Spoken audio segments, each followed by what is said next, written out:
around Preddy, forcing him prone.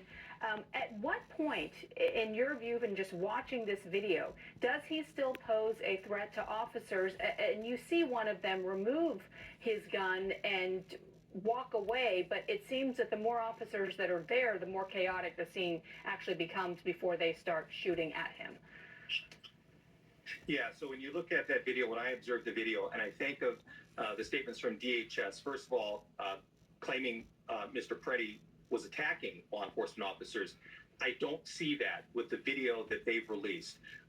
Also, you know, as it's been mentioned, Mr. Preddy was a licensed conceal and carry owner, which is legal in Minnesota, and more so when it appears that one of the agents removes what appears to be the firearm that Mr. Preddy owned.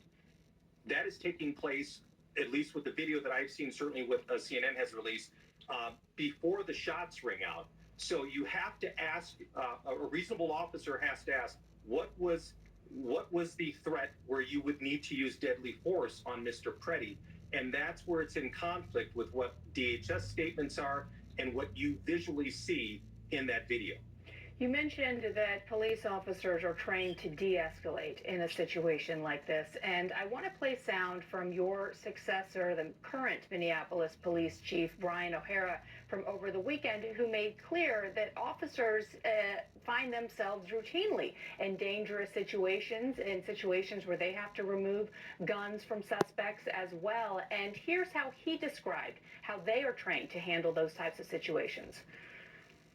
People have had enough. This is the third shooting now in less than 3 weeks. The Minneapolis Police Department went the entire year last year recovering about 900 guns from the street, arresting hundreds and hundreds of violent offenders, and we didn't shoot anyone. So how do you explain the contrast from what you've heard there from the police chief? I would imagine the same applied to when you were chief of police, and what we've seen play out in not one but now two shootings. Yeah, I think it's to what Chief O'Hara of the Minneapolis Police Department noted. His officers, his men and women, they work that community day in and day out. They respond to a wide range of calls, from whether it's protesting to domestics to traffic stops. They're trained extensively in de-escalation. And so they're able to use that and use those tools and that training to effectively build trust with their communities. I'm not sure, quite honestly, the type of training that those federal agents have. They certainly, it's seeming to go against what local police departments would train in. And so, and by the way, if they're not also communicating with local police department, it's a recipe for these tragedies to happen, and sadly to continue to happen if it's not addressed.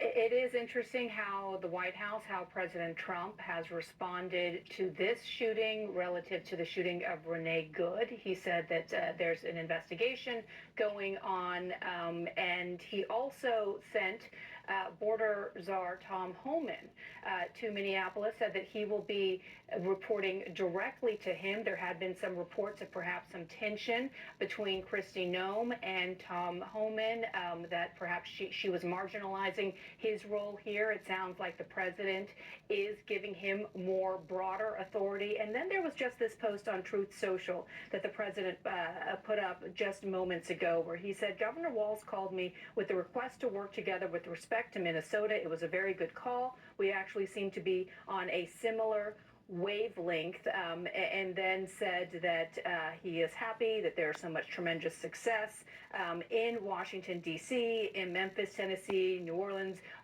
other places where there have been federal officers deployed. But what do you make of this language from the president? Does that suggest to you that, given the reaction that he's seen nationwide from Democrats and Republicans, that he is also aware that things need to de-escalate quickly? Yeah, this is the first time that I'm hearing this from you. Thank you for sharing that information. I think that certainly the folks in the state of Minnesota have been looking to try to de-escalate this situation, to not have federal agents, ICE, doing this Operation Metro Surge. It sounds to me from the president's statement and having that communication with Governor Walz, Minnesota, that they're trying to seek some common ground. I think that it's clear the optics and the messaging that's coming out of Minneapolis and certainly Minnesota with the federal agents, the recent deaths of Ms. Good and Mr. Preddy, it's bad. It's not going well in terms of the court of public opinion. And so if there's an opportunity here with the statement that you just read from the president and the governor to come to some sort of off-ramp or to some sort of mutual agreement that lessens the risk of these tragedies from happening, then I think that's important as a way to move forward.